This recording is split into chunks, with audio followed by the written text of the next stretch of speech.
The Monster of Canterlot Chapter 52. The next morning was a quiet one. No pony spoke at breakfast. Well, no pony I cared to hear. Blue Blood was spouting his nonsense, though I was completely uninterested in what he had to say. However, it wasn't long before some pony else had had enough, judging from his grunt and glaring scowl at Cadence. It was true that Celestia and I shared a hug and a laugh, but our argument was far from settled. She still felt that she was right, and I was too stubborn to see any other viewpoint. I had been hurt, and that she had even asked Griffon to lock me away.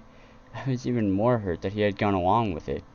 The fact that they had both decided not to tell me what was going on and let me make my own decision only made me angrier.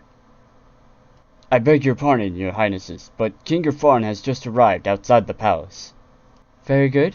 Please see him into the throne room. We shall be there shortly," Celestia ordered. "Shall I join you there, or should I go unpack my trunk?" Celestia didn't answer, and Luna looked disturbed by my statement. If there was any pony alive who knew what might come of a family argument, it was her. 10 minutes later found us in the throne room. Celestia, Luna, Cadence, with shining armor nearly attached to her hip, and myself, met Griffon, Fortis, and Philia in the suddenly very cold room. We were alone there. Even the guards were told to wait outside. It made everything seem all the more forbidding and somehow cruel. "King Griffon, welcome," Celestia greeted. "Thank you, Princess. I am very pleased to see that you are well and that your citizens are safe. I only wish that my visit was for a better cause." "As do I. You are here to reclaim my son as your captive, as is to be expected since he had damaged your home and threatened your guards during his escape." Celestia looked at me over her shoulder, but I was only staring ahead at nothing. "I wonder if, in light of recent events, I could possibly sway you toward allowing him to complete his sentence here at home."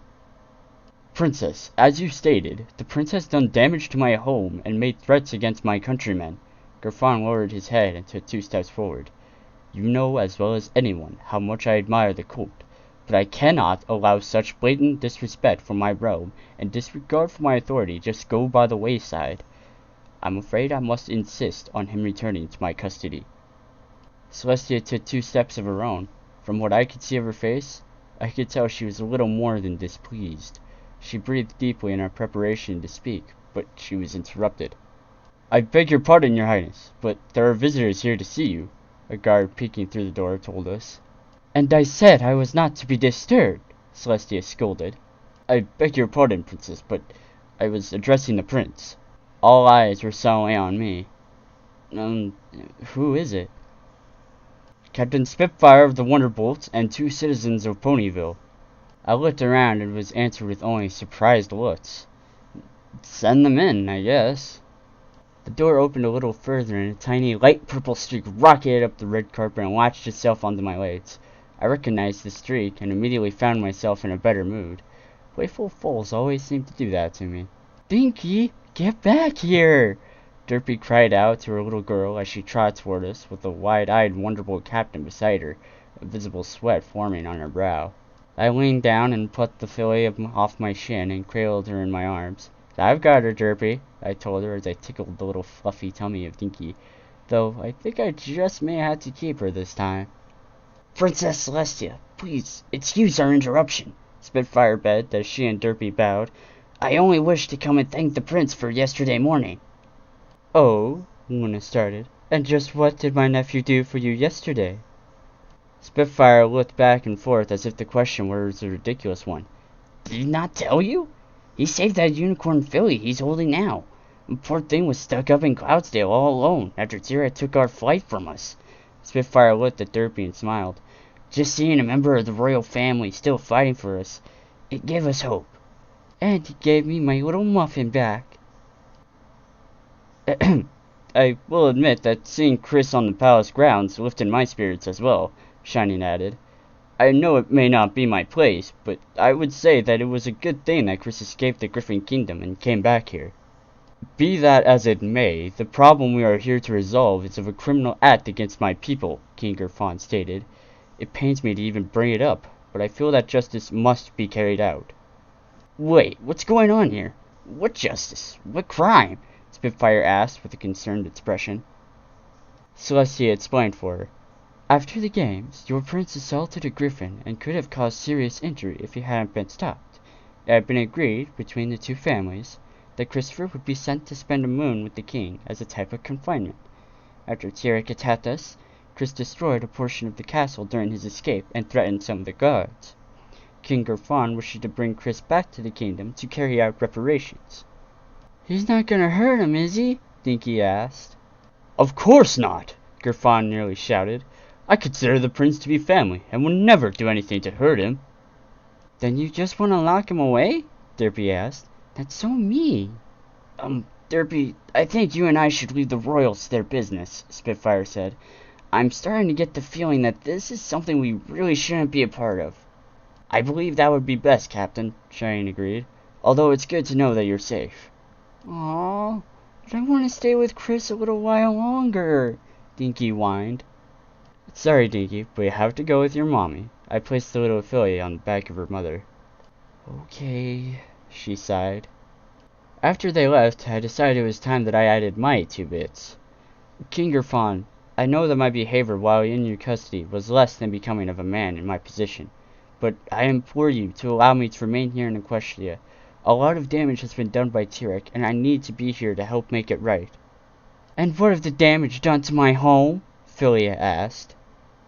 If it would appease the king, I would willingly accompany you all back to the capital and make a formal apology. I'll even make the repairs myself, but I won't stay there any longer than I have to. Gerfon seemed to consider this. Very well. Given the circumstances, I will agree to your terms. You, Christopher Soule, shall return to Griffin Needham with me. There you will remain until the reparations are made. After that, you will be free to return home. Agreed, Celestia nodded. She then whispered into my ear, "That was a very mature compromise, and I'm very proud of you." I may not have been too happy with Celestia at that moment, but it still felt good to know I had her approval. And so, I offer you my most sincere apologies. These griffins were simply obeying the orders of their king, and I should not have lashed out at them for it. I am truly very sorry. The small crowd of reporters was busily writing down every word I said to the gathered mass of guards. The largest, and clearly most battle-tested, of the guards stepped forward. We stared each other down for a moment or two. This guy looked like he could do some serious damage to anyone he wanted to. Even in my full-on rage, I don't think I could take him without magic, and a lot of backup. Then, he thrust out a large talon. I gripped it with my own hand and shook it. I, Fortitudo, head of the Royal Guard, accept your apology. I nodded respectfully. We held our positions while photos were snapped. After a few minutes of smiling for cameras, we all went back to our appointments for the day. I had stones to lay, and Fortitudo had guards to train. I made my way through the halls to the area of the castle that I crawled through during my last visit. I wanted to fix the damage as quick as I could so I could get back to Fluttershy. Gerfon had been trying to get me to talk to him right before, but I was still too upset and I was being way too stubborn to have any of it.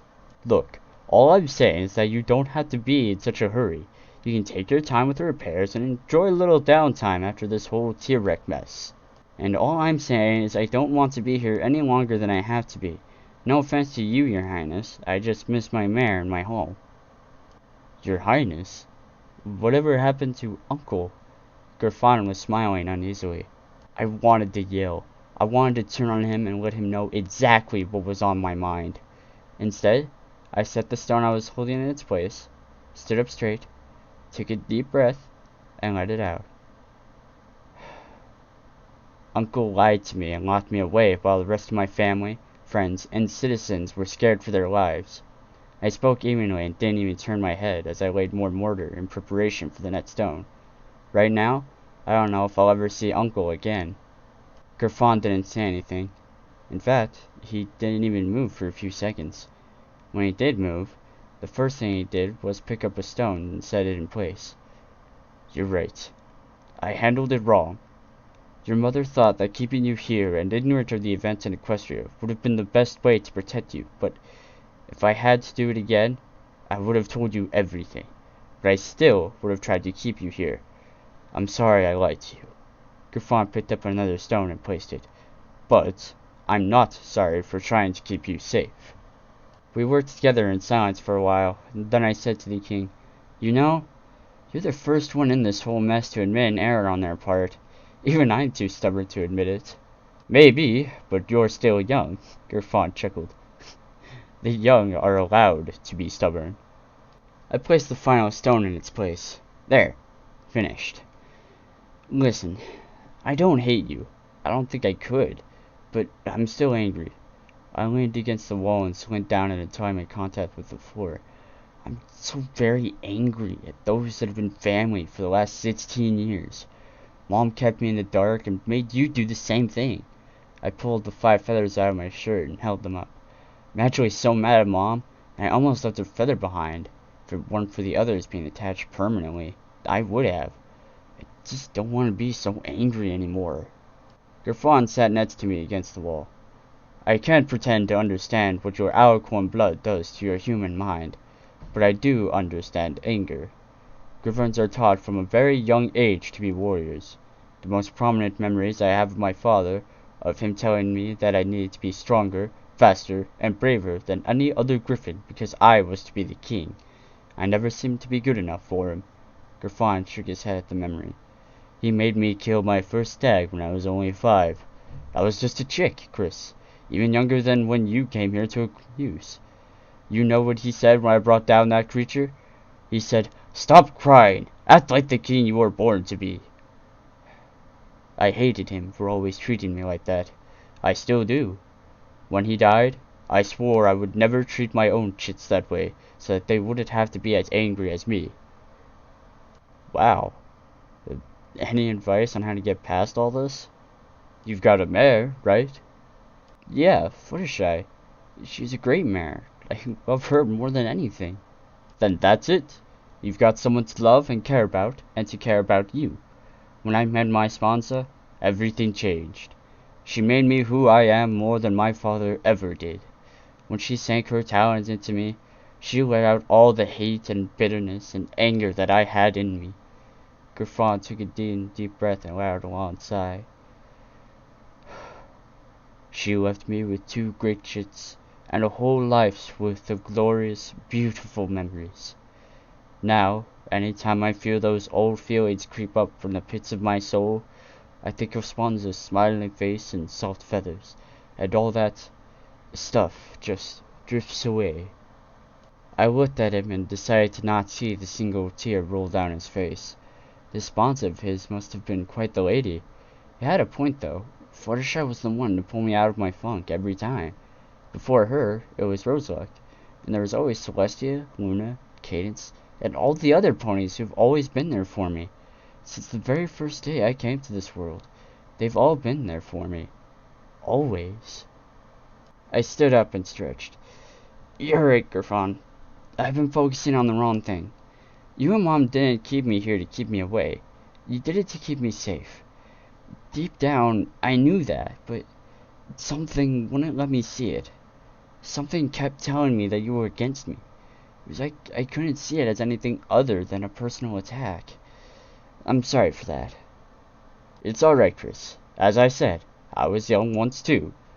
For now, how about we get you something to eat before we send you home?" "Yeah, that sounds good." "Excellent. Guard, get the cooks to grill us some sirloin and bake some potatoes. We have some international relationships to attend." And so, I began my newest healing process.